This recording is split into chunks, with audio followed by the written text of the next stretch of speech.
All right, welcome to this full guide of how I fixed my mindset.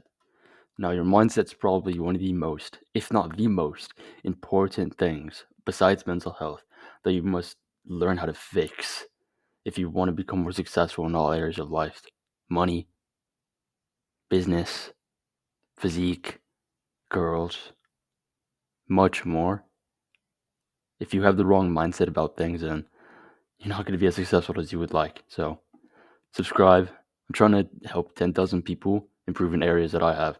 And by 10,000 people, I mean subscribers. So can't subscribe because it would be a nice win-win for the both of us so that you get more videos on your homepage, more like these videos of educational, more than other than like freaking Mr. Beast or something.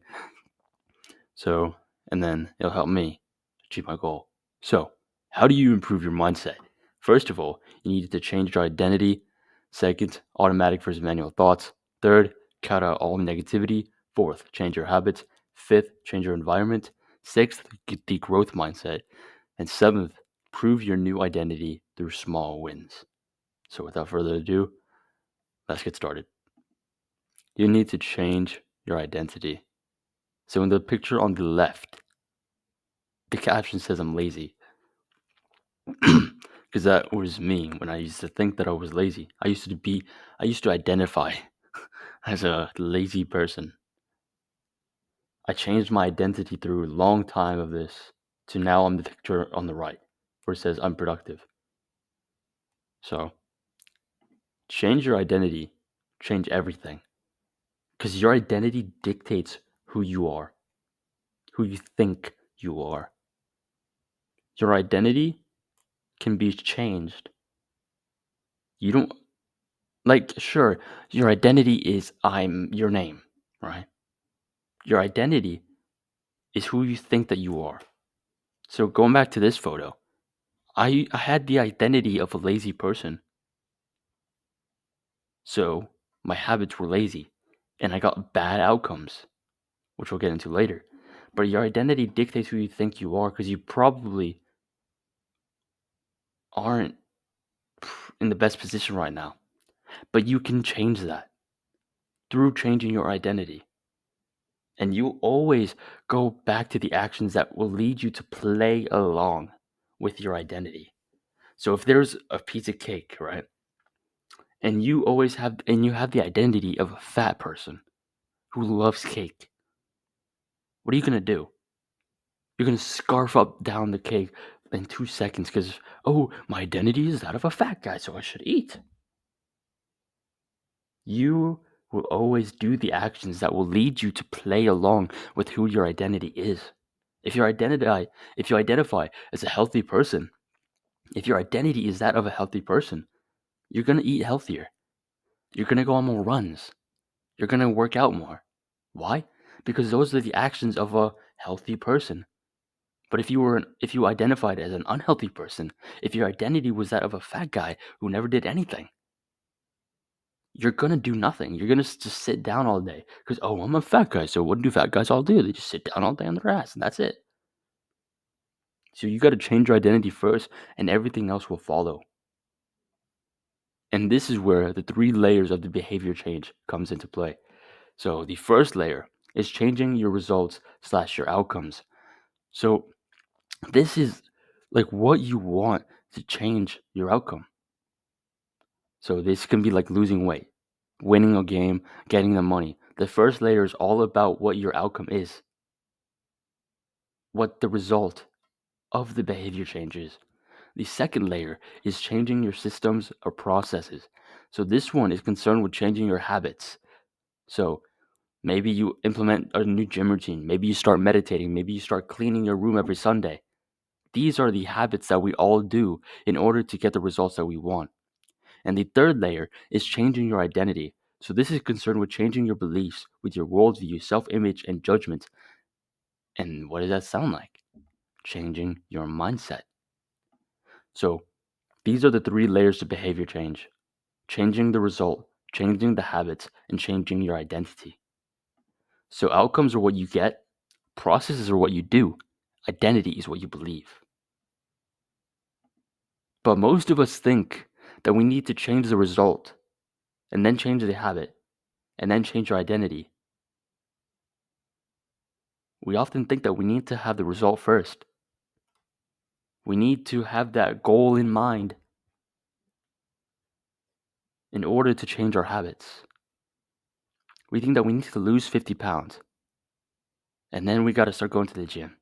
And then our identity shifts to a healthy person. But there's a big problem with this, and I'll get into later. But how it actually works, if you want to change, you must change your identity first. You must change your habits second, and change your outcome third. The identity leads to new systems, and those new systems lead to better results. Like I said before, your identity dictates who you are. So if you think that you're lazy, yeah, you are lazy.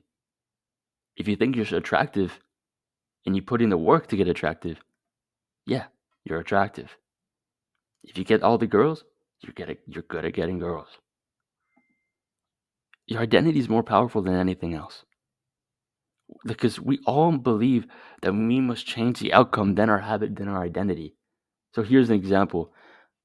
Lose 50 pounds. That's the change that you want to occur in your outcome. I'll go to the gym 5 times a week. That's a change in the system. That's a change in the habit. And then I'll be a healthy person. Then and only then, once I lose the 50 pounds and once I go to the gym 5 times a week, then I'll be a healthy person. But there is a big problem with this. When these times get difficult, and they do get difficult, we will always want to go back to what our original identity tells us. And this is where the rubber band analogy comes in. So right here is a rubber band, right? Let's say you stretch it out. This right here, that's your identity. That's who you think you are. When you try to change a habit and change your outcome, it stretches and stretches and stretches until inevitably you relapse or inevitably you quit, and then it snaps back. You try to go again, you try to change your food, you try to change everything about yourself, you try to put in a new gym routine, meditation. Oh no. You go back to square one. The reason why is because you don't change your identity. The reason why you snap back is because the new behavior you're trying to implement isn't aligned with what your original identity tells us. It's not aligned with what your original identity tells you. So let's say the rubber band in its normal state, that's the identity of a lazy. Let's say this is the identity of a guy who just watches anime all day. The guy who just watches anime all day and is lazy all the time, he wants to start going to the gym. He wants to start meditating. He wants to start self-improvement. So he tries. He tries to get consistent in meditating and no fap and going to the gym. Oh no, we're making so much progress. Boom. You snap back. And he keeps wondering, why do I keep snapping back? Why do I keep relapsing? Why can't I just be productive? Why do I keep watching anime all the time? The reason why is because his identity is that of an anime watcher all day, every day. So anytime he tries to become a better person, it snaps back into place. You need to change your identity first, then your systems, and then you get the results. So example, adopt the identity of a healthy person first. Become a healthy person through your identity. Change your identity. Then go to the gym 5 times per week. That's a change in your system. And then you will lose the 50 pounds. That's the change in the outcome. Identity, system, outcome, not the other way around. So, here's just more in depth why you need to change your identity first. If you do not understand this already, you must understand this. If you don't change your identity, then your old self, aka your old self-image, will sabotage your plans for your success in the future. So, just like the rubber band analogy, you this is you. This is your beliefs about yourself. Let's say you think that you can't get girls. Anytime you try to attract more girls, anytime you try to implement something new about how to get girls, boom, you snap back. You snap back. You keep snapping back, and you want to just and you just want your identity to follow, but you keep on snapping back because your identity hasn't changed. And this is why your old self-image, your old identity will sabotage you if you do not change it. Because anytime you try to become a better person, anytime you try to do something more, anytime you try to do something outside of what your current identity is, inevitably you're going to snap back because your old identity is like, no, that's not who you are. So you snap back. And here's a quote by James Clear from the book Atomic Habits. Behind every action, there's a system of beliefs. Every single action. So let's say there's two guys, right? One of them identifies as a healthy person. The other one identifies as an unhealthy person. They have two options about what to drink. Either a water or a Coke or a soda. The healthy person will choose the water. The unhealthy person will choose the Coke. Why do you think that is? The reason why is because they had a system of belief in their mind. The healthy person thought he was healthy, so he chose the healthier option. The unhealthy person thought he was unhealthy, so he chose the unhealthy option. And this is what I mean by you will always do the actions that will lead you to play along with your identity.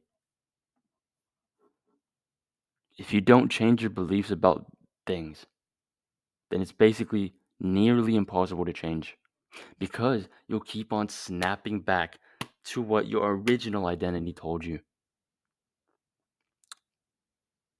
Because you can't change if you keep on being the same person, then there's no way you can change your habits. Now, the story of how I started to get girls, started to become more attractive to them. Before this, I used to have an identity of a simp that, oh, I can't get girls. It's impossible for me. I'm ugly, I'm fat, I'm lazy, can't do anything. I used to have the identity of a person who couldn't get girls.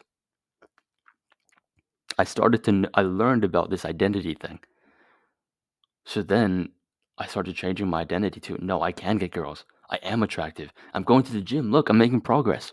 I'm looking better every single day and I'm making more gains. I'm looking more attractive. I'm getting more girls. Look at that girl. She's staring at me. I started to tell myself over and over and over that I get so many girls. I get so many girls. I get so many girls. And after I changed that identity, then I started to get the results. Then I started to change my systems and then I started getting more results. And then inevitably I got a girlfriend and we're still dating to this day. So you might be wondering, how do you change your identity? It's pretty simple. It's not going to be easy, but it's simple. Two things. Find the end result, or what kind of person do you want to be at the end of this? Ask yourself, what kind of person do I want to be now? What kind of new person do I want to be? Let's say if you're chubby and you want to become healthy, that's a new person you want to be. You want to be a healthy person. Secondly, find what kind of mindset or what kind of habits the kind of person that you want to be are doing. By always asking yourself, what would this kind of person do? So an example is, I want to be a healthy person. That's the kind of person you want to be. Second, what would a healthy person do? Always keep asking yourself this. What would a healthy person do? Would a healthy person eat a cake or eat a grilled chicken and rice bowl? Would a healthy person take the escalator, the elevator, or would they take the stairs? Now, there's a story in Atomic Habits by James Clear about how I think it was one of his friends. She just simply just asked herself, what would a healthy person do? After many years, after maybe 3, 4 years, she lost over 100 pounds. Over 100. Just by asking yourself, what would a healthy person do? You need to be reborn. You need to create a divide between your current self right now, who you think you are, right here, and your new self. You need to create a divide because if you don't create if you don't create a divide, like, oh, that was my old self. Oh, I used to eat. I used to do this thing. If you don't create a divide between your current new self, the person who you want to be, and yourself right now, if you don't create that divide, then you won't know when you are able to change. You won't know how to change. Look in the screen right now. Look at me. Look at me. Hello. Look at me here. This is who you currently are. You don't want to be this person. If you do not create that divide, that new identity, then you're always going to keep snapping back into place like always. But if you decide that, oh, I'm going to start changing my identity, oh, whoa, you created that divide. So now you're no longer this kind of person over here. Now you're over here. This is your new identity. This is how you will be reborn. So an example is this is like the bad habit is the eating the junk food. So you need to implant the identity and the belief that, oh, I don't eat junk food anymore. That was my old self. I'm not trying to stop. I don't. That was my old self. Even if you keep on doing these bad habits, you need to keep on saying, oh, that was my old self. I didn't do that anymore. Not anymore. That's not me. The reason why we do this is so our minds can start to associate these bad habits and behaviors with our past self, meaning that we're no longer this kind of person. This tricks our mind into thinking, no, we don't do these habits anymore. We used to, but we don't anymore. So it's more beneficial for us and it's easier to change our mindset and our lives because our mind thinks, oh, we don't do it anymore. We don't do it. We don't smoke. We don't fap. We don't eat junk food. We don't endless we don't watch endless content consumption because that's not who we are. We're not that kind of person. And how do you change that? By becoming reborn and having a divide between your current and your new self. So, in this picture here, the automatic thought says that I'm a loser. Manual thought says, shut the fuck up. You're fucking great. Which, word. Okay, that's enough. Automatic versus manual thoughts. Now, this is probably one of the most important things for your mindset, for your mind, and for your self image. Automatic thoughts are thoughts that automatically pop up in your brain. Like they just pop up in there. Anytime you do something, they just automatically, whoop, there's a thought now. Manual thoughts are thoughts that you forcefully implant inside of your brain.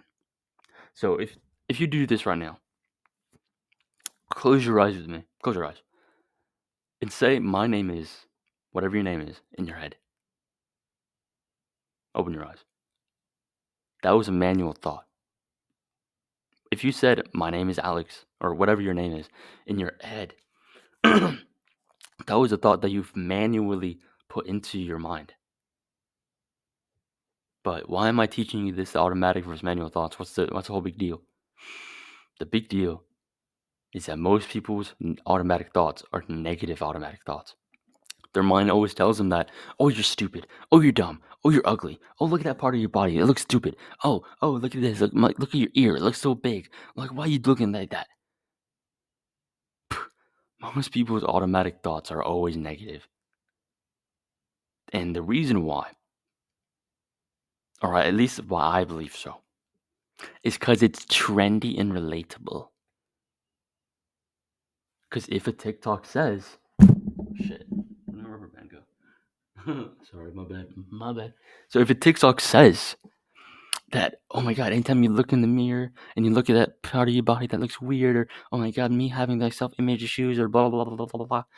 If you say, oh my god, that's so relatable, queen, like slave, blah, blah, blah, whatever the fuck, bro, that's so relatable. Like, oh my god, that's like this just like me. If a TikTok says that someone's depressed and you say, bro, so true, so relatable, no shit, your mind's not gonna like you. No fucking shit. You're literally telling yourself that, oh my god, I am this kind of person too. If a TikTok says, oh my god, remember that time like I was so happy and now I'm so sad. If you keep on saying, oh my god, that's so true, bro, that's so relatable. No shit, your mind's not gonna like you. I wouldn't like my mind either if I said that. You're telling yourself, oh my god, I'm depressed and that's just like me.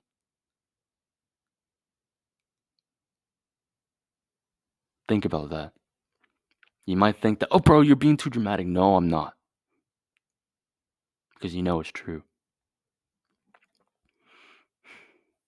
You've conditioned yourself to believe that being all these negative things about you because it's trendy and relatable.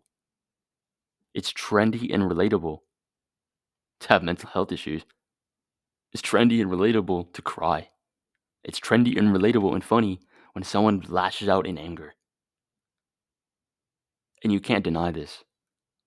All these TikToks saying, "Oh my god, I'm so sad." All these girls crying.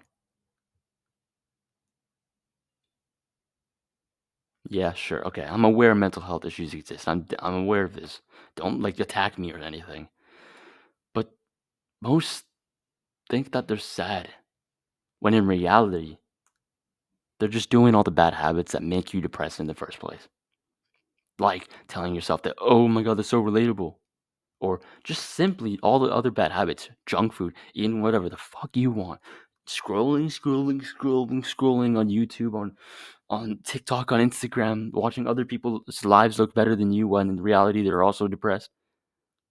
So it's not real mental health issues. Well, yes, it is. Okay, it is real mental health issues, but it can be reversed by simply living like a natural human. So it's really their fault that their mental health is shit. And if you don't want to believe me, then don't believe me. But if you fix your mental health simply by just being a natural human again, you would know the benefits and you would know I'm right. So, backtrack or to go back on track. You turn those manual thoughts of, "Oh, I'm sad, oh, I'm depressed," into automatic thoughts because your mind believes them after a while. Whatever your mind or whatever you tell your mind will always believe it. If you tell your mind that, "Oh, I'm sad, oh, I'm depressed, oh, I'm ugly, oh, I'm fat, oh, I'm stupid, oh, I'm dumb," your mind's gonna believe it. After a while, if you keep on saying, "Oh, this, oh, that, on that, all these negative things," your mind's gonna believe it. So you actually will become stupid. You actually will become fat. You actually will become ugly. You actually will become sad. You actually will become depressed because your mind believes it. The power of belief is so much more powerful than we may think. Now, there's a study that I heard about one time in a book that it said there were two groups of participants. They were give they were each giving a milkshake. One group A, let's call them group A, was told that the milkshake was high in sugar, high in fat, so it was very unhealthy. Group B was told that this shake was high in protein and very healthy and has all this like natural ingredients and everything. They both drank it. Group A's result was negative. They put on more fat. They had more insulin. They had a greater insulin spike and everything. They had a negative effect on their body. Group B, however, had a more positive effect. The insulin didn't spike as much. It had a positive effect on their body. The weird thing was, it was the same milkshake. Group A and Group B had the same milkshake, but they were just told that one was healthy and one was unhealthy. And their bodies and their minds responded differently to that. If you don't believe me, you can go search this up. But that's what the power of belief really is. So if you keep on telling yourself that, "Oh, I'm sad," and your mind believes it, you're fucked. That's not good. And now that your mind believes all your negative affirmations, that becomes your new identity. So now you actually are sad and depressed. But how do you solve this? Honestly, it's not as hard as you may think. But it's more simple, but it's difficult. Simply manually implant positive thoughts inside of your brain. If your automatic thoughts tell you that, "Oh, you're ugly," tell it to shut up and say, "No, bro, you look good looking. Look at that." But along with this, you need to prove it to yourself in real life. You need to put in the hard work that gets you the results also. And also, don't delude yourself into this. Don't delude yourself into saying, "Oh my god, you're so attractive," when you're kind of fat and you're kind of not. But tell yourself positive things that are true. Like if you started going to the gym, even though you're still kind of chubby, keep saying, this is positive too. Bro, you're making so much progress. Look, you're losing weight. Look, you're grinding so hard in the gym. You're putting in all that extra effort. You should be proud of yourself. You're working hard to achieve your goal.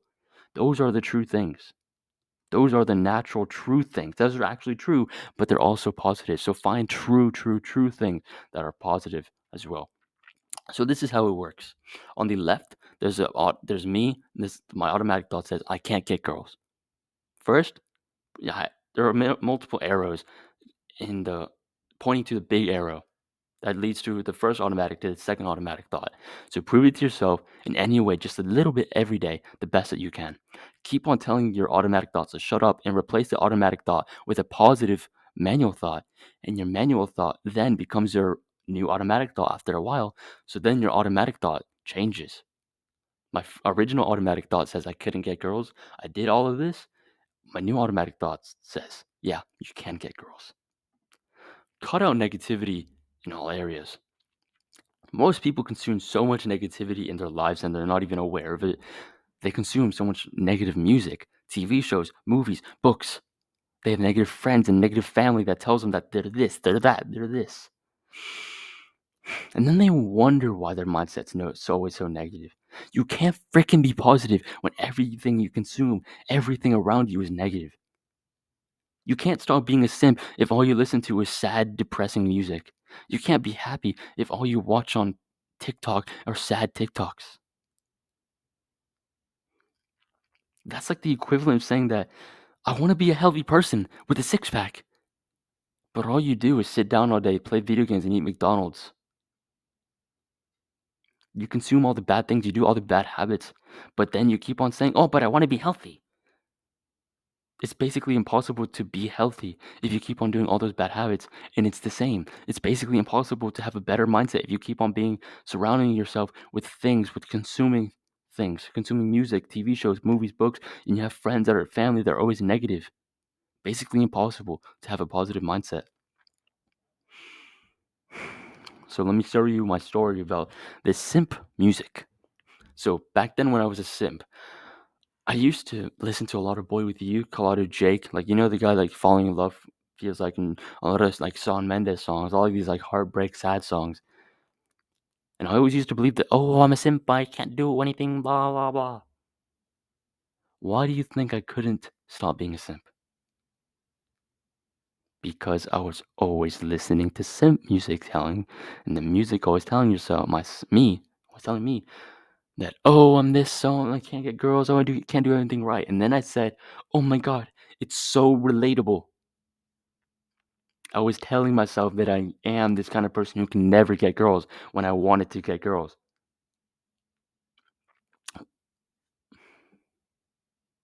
Hmm.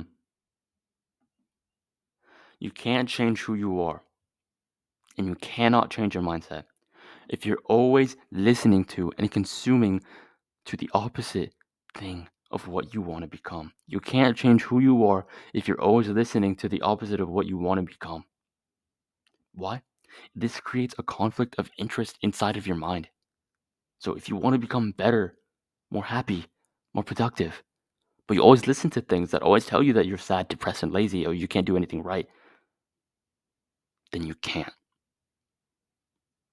One part of you wants to become better, one part of you wants to keep on being worse.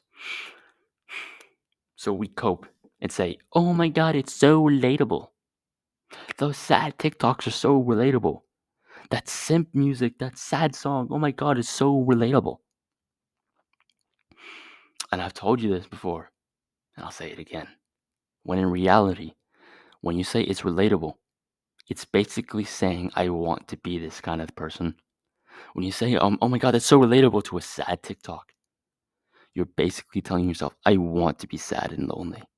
I want to be sad. I want to cry. I want to be depressed. Because it's relatable. It's like your life. It's like who you are.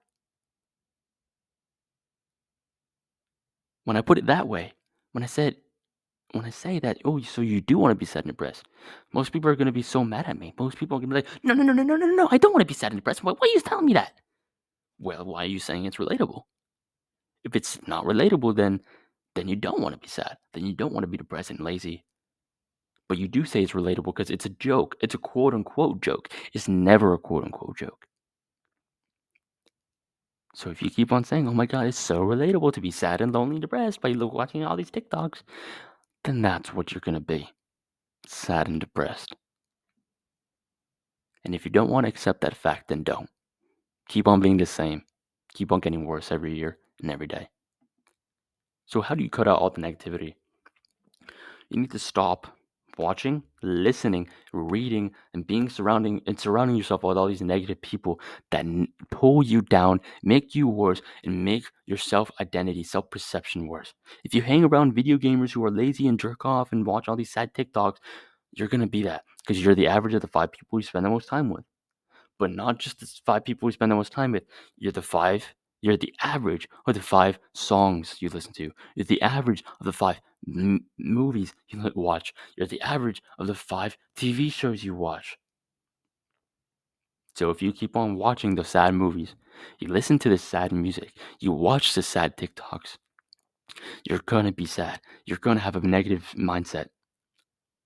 So you need to replace those things, those negative things, with positive ones. You need to listen to positive music that builds you up, that empowers you. You need to listen. You need to watch content like this, educational content that will build you up, that will teach you how to become better, that will lead you to a better life, that will empower you, that tells you that you are fucking strong. You are fucking strong for watching this video because no one else is.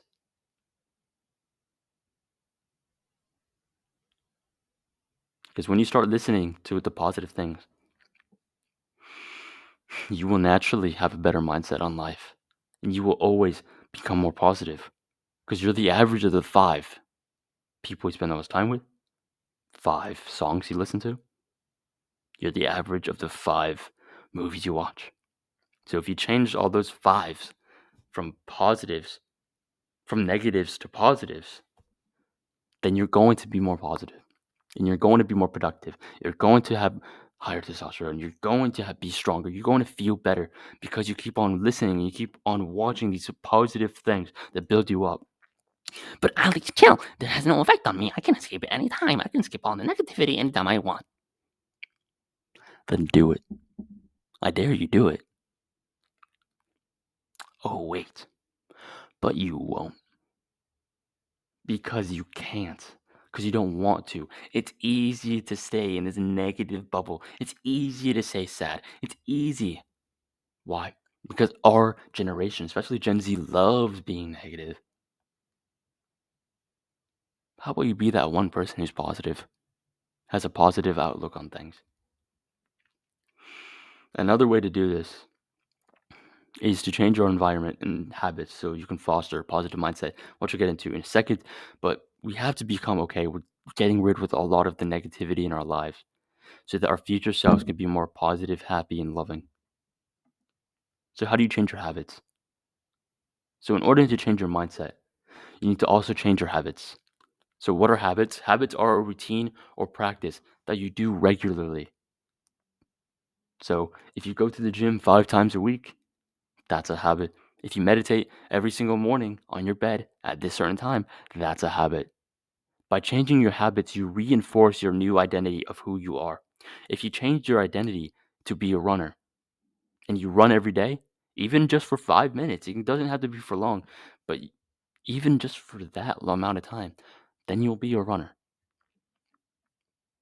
because your habits, you change your identity to be a runner, you implemented it through your systems, and then you are the outcome. So, this is how habits work. Ooh, damn, that's a good one. Sorry. There are 4 stages to a habit. There's a cue, a craving, response, and reward.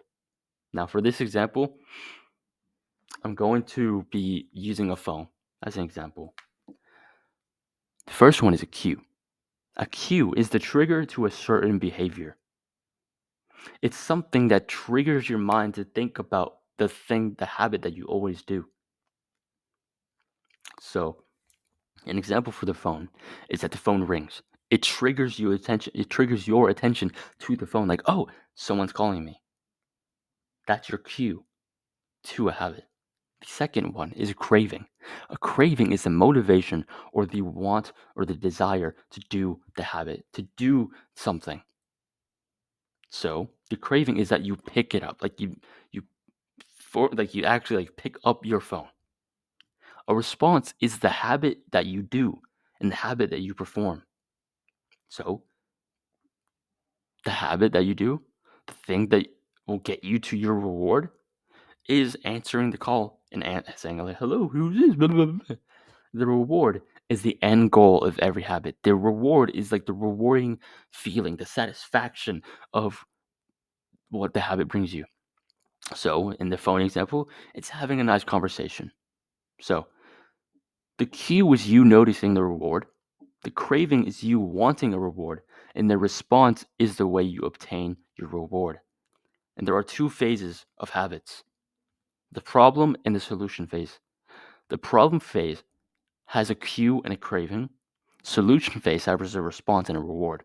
So the problem phase is the realization that something has to change, that something has to change in order for you to get your reward. So for this example, for the phone, it's you noticing that the phone is ringing and you like in your hand about to answer it. That's the problem. That's realizing that, oh, I have to change something. The solution phase are the actions that you must take to achieve the change. So, answering the call. Sorry. I woke up early. Answering the call, putting it to your ear, and having a conversation, saying, "Hello, who's this?"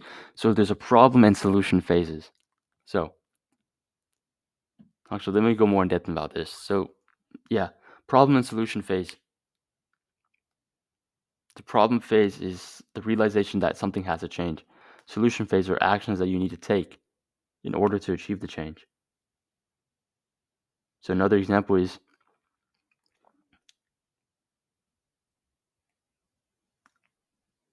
oh, it's cold in here. I'm cold. That's the realization something has to change. The solution is putting on a jacket or putting up the thermostat. The problem is that you're cold. The solution is a reward and the response, or the response and reward, and then you change the temperature in the room. So now, let's move on to the 4 laws of behavior change. And I'll probably make another full guide on this, but to create good habits, you know the cue, craving, response, reward. All you got to do is make the cue obvious, make the craving attractive, make the response easy, make the reward satisfying. And to break bad habits, you need to make the cue invisible, make the craving unattractive, make the response difficult, and make the reward unsatisfying. And the reason why we do this is because if you don't have one of them, if you don't have one of the either cue, craving, response, or reward, if you don't have a cue, if you don't have a craving, if you don't have a response or a reward, you won't have a habit. If there's no cue, you won't even want to do anything. If there's no craving, then you won't have any desire to do it, so you won't do it. If there's no response, then you're not going to do anything as well. And if there's no reward, then why are you going to repeat the habit? You won't because there's no reward. So, you need to make good habits obvious and bad habits invisible. Now, I want you to understand friction, and this will go along with every other habit that you will have. Friction is the more difficult something is, the harder it is to do something. So the more friction, aka the more difficult it is to do something, the less we will do it. Because it requires more energy. And humans, naturally, we don't want to expend more energy than we need to. So if there's less friction, so aka the easier it is to do something, we won't do it more because it requires less friction. So the reason why we do bad habits is because it requires less friction than doing the good habits. Because it's easier to pull out your phone, open TikTok, than it is to get up from your bed, and then you gotta make your bed, and then you gotta go upstairs and you gotta do recording videos. Story of my life. So, and it's more simple to make good habits obvious and bad ones invisible than you may think.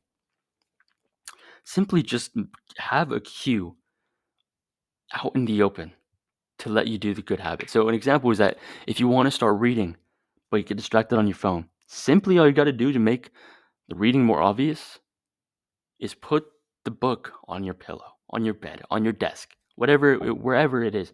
You got to put your book somewhere where it's obvious so that you can read.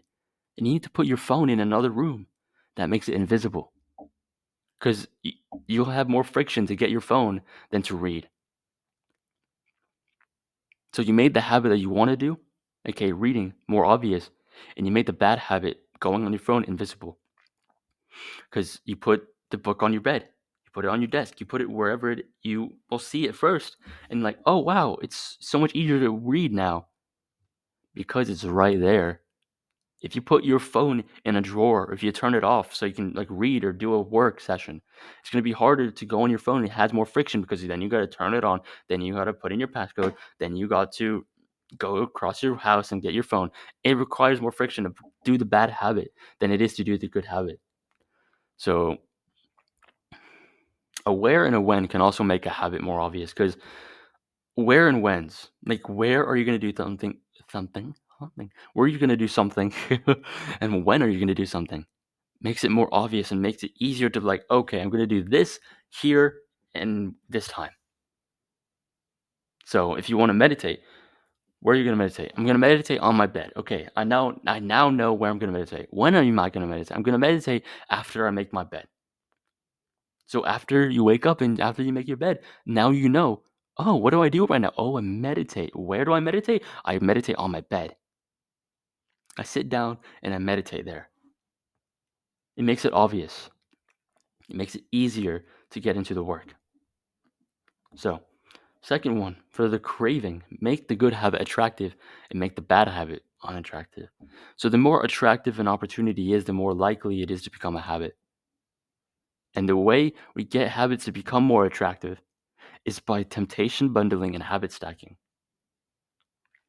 So, habit stacking is when you stack a new habit on top of another or a pre-existing habit that you already do.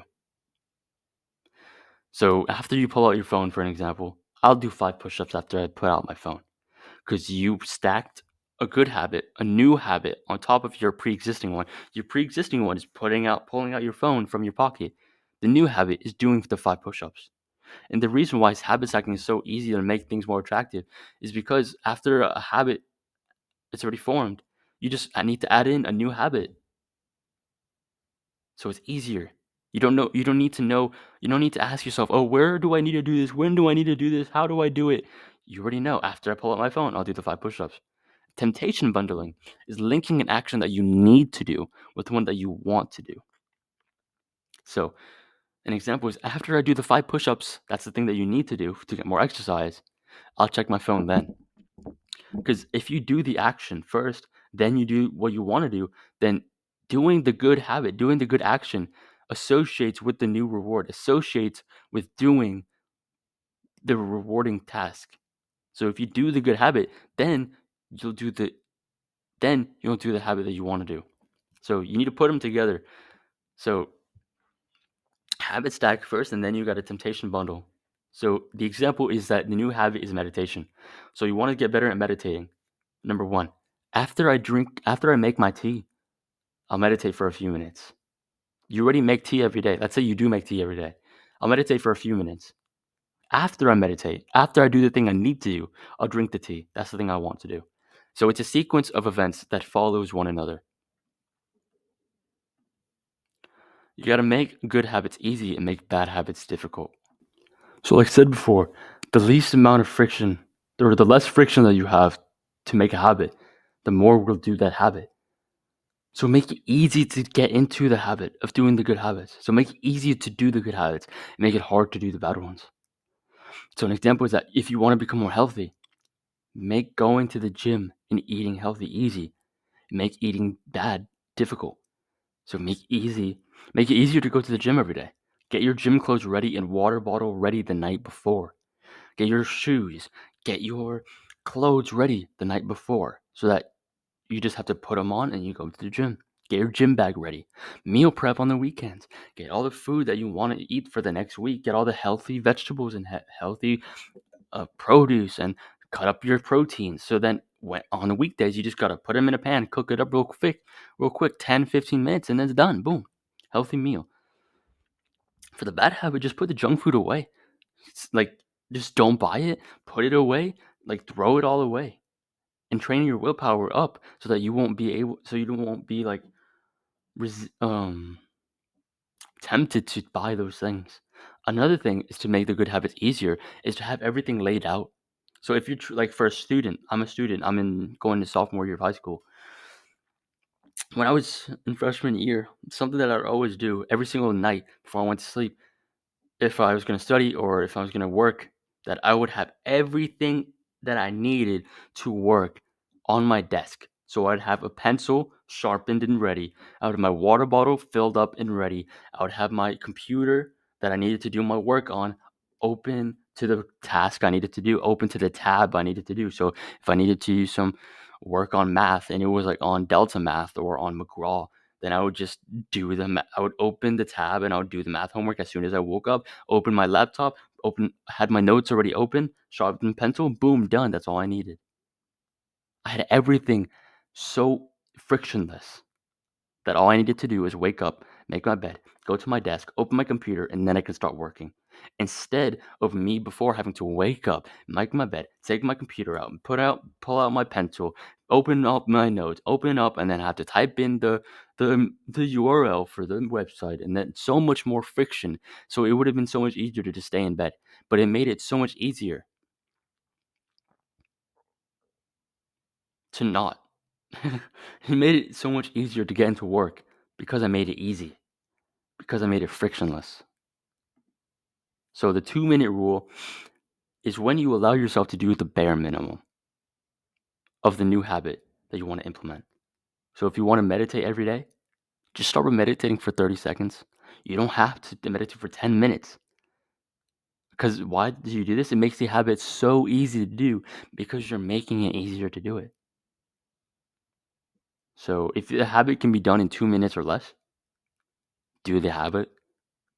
Or something that Atomic Habits taught me was that only do the task for 2 minutes, and then you're gonna think, okay, if I'm doing this for 2 minutes, I can do it for over 2 minutes.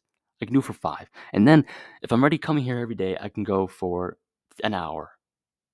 There was a story of a guy who used the 2-minute rule, who he wanted to start exercising, so he only went to the gym for 2 minutes. After 2 minutes, he left. After like a week or two, he was like, you know what? I'm already coming here every single day. Why not just do the full thing? The reason why this is so effective is because you might be thinking, but it doesn't do anything. That's not the point of this 2-minute rule.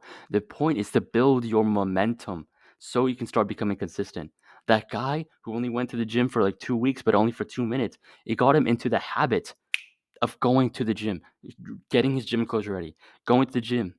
It made that a habit so that when he was able to, so that he was like, you know what, I'm gonna just go for the full thing. He was already consistent in going to the gym. So also, just building for working and like essays and stuff, working for 2 minutes. After the 2 minutes are up, you're gonna think, okay, I'm already writing, so why not just keep on writing? So you gotta make the good habits satisfying and the bad habits unsatisfying. The more satisfying the behavior, the more likely we are to repeat the behavior. Because if it's satisfying, it's going to satisfy our needs. So we're going to want to repeat that behavior because, oh, it felt nice.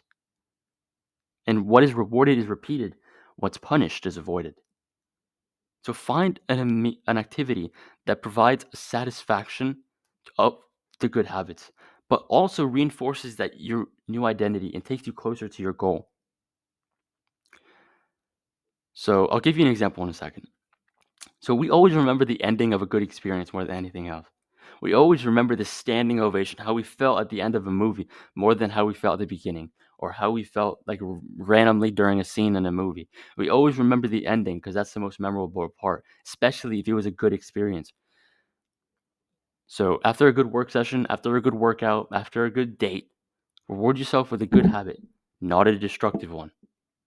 So the example is that you're trying to become more healthy.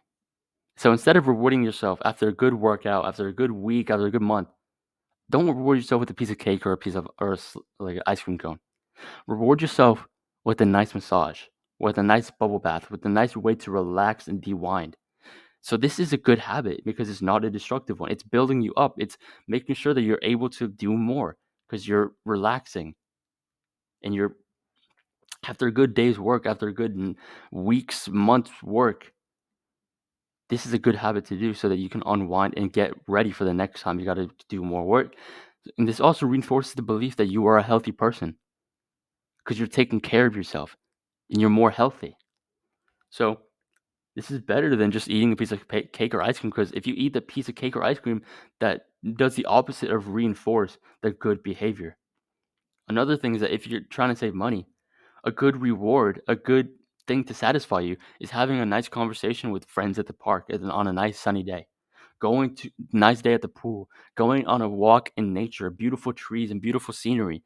And this aligns with their ultimate goal of saving money and financial independence because you're not spending it. Instead of spending it on a random leather jacket, don't go outside with some friends and just have a nice time. Play a sport, play some soccer or something. So this is a better way of spending time because we will always remember these moments, the nature moments, more than just buying some random leather jacket. So you got to change your environment. So when your environment is good place to prosper, a safe, distraction-free place for your work, then it's a good environment for your work. Your environment is the starting ground of any habit, and also the place where bad habits should leave. And by this, when I say your environment is the starting ground of any habit, I'll get into that in a second. Just know that your environment is always more powerful than your willpower. Always. If you have an environment that's filled with cues to play video games, or you're filled with an environment that's filled with cues to eat junk food, you're going to eat the junk food. You're going to play the video games. The environment you set yourself in dictates your behavior. The reason why is because certain environments have certain cues that register in your mind. So if you had an environment that you always ate junk food, if you go back into that environment without training willpower, or even if you train willpower, but it's still difficult, you're going to relapse. You're going to eat the junk food. Why? Because that's the cue of your environment. So you have to have a proper environment. And this is what cues and environment designs come in. So, like said, every environment has a certain cue to particular habits. So you gotta make your environment have as many cues as possible to the good habits. Also, make your environment have barely as many cues as possible to the bad habits. So in my environment right now, I have no cues to the bad habits. My environment right now is just a TV over there, nothing here. I used to have a PlayStation 5 over there when I used to play video games all the time. I would have played video games instead. Even though I've been training willpower, my environment is stronger than it. If you have an environment that only leads to the cues of doing the work, then the only thing you'll do is the work. The only thing that I do in this environment is work because I don't have any cues to do bad habits. And the only cue I have is a good habit because I see my microphone here. I see my water bottle here. So, I need to work. I need to record. That's the only cue. So take out all the things that lead you to fall into the bad habits. Like for me, I gave my PS5 away because that was a cue. That was the thing that led me to do the bad habit of like just playing video games and wasting time. So your environment always dictates your behavior because your environment always has cues to certain behaviors. So if you take out those cues to the bad habits and put in cues to the good habits, then you're going to have a better life and you're going to be more productive. Like if you put in a cue that says, or not that says, if you have a cue that reminds you to read a book, like if you put it on your bed, if you make it obvious, then you're going to read. And you have to take out the phone. So you took out that cue to scroll and you put in that cue to read. So you need to start to associate different parts of your environment with one task. The reason why we do that is so that we don't mix habits. So if we set a specific habit for a specific area in our environment, then our habit stays there. In this environment right now upstairs, this is my recording area. This is where I record my videos or for my full guides. This is one place. This one place in my house, this one place here is only where I record my full guide. So I don't have to associate any other task with this. We don't, and the reason why we make one area for one task is so that we don't mix habits. If we mix habits, we're going to choose the habits that are easier to do.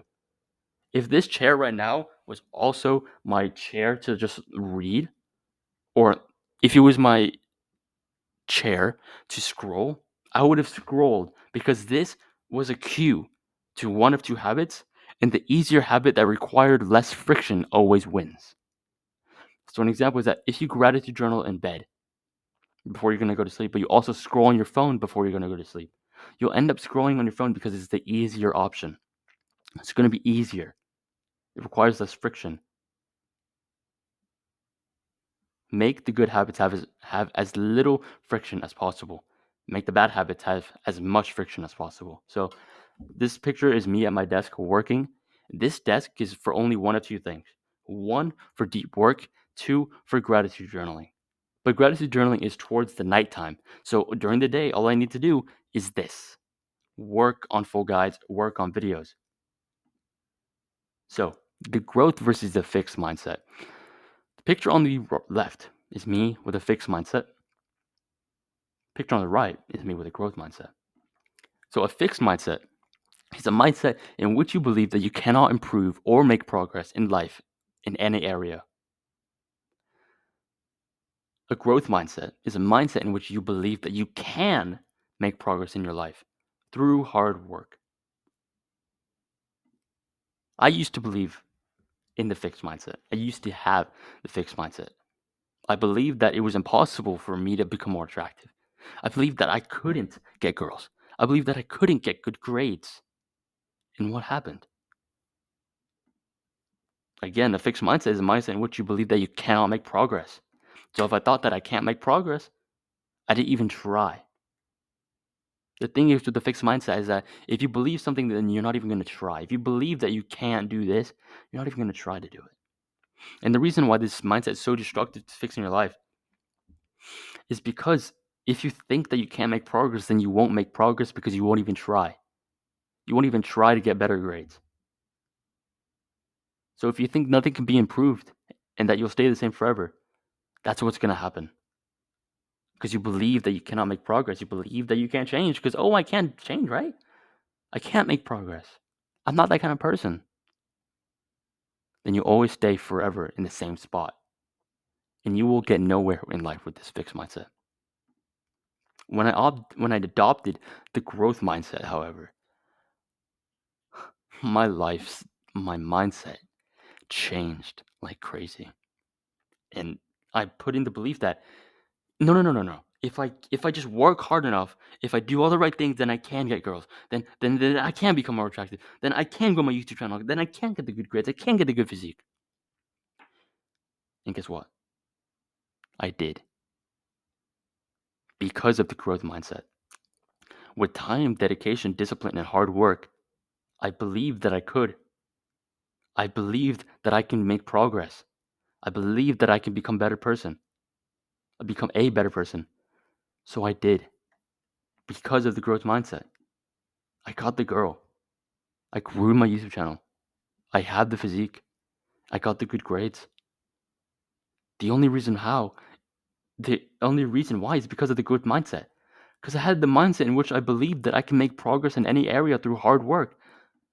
So, through hard work and through discipline and time, I got all the things I wanted. Because of the growth mindset. And that's what's so powerful about it. If you believe that you can make progress, then you can. It all starts with your belief. You got to believe that you can, and then you'll find ways to do it.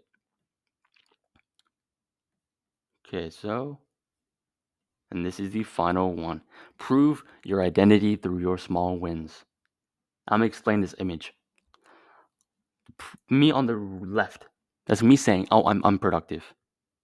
Me on the right, the far right, is me saying I'm productive. There's a big red arrow pointing from I'm unproductive to I'm productive.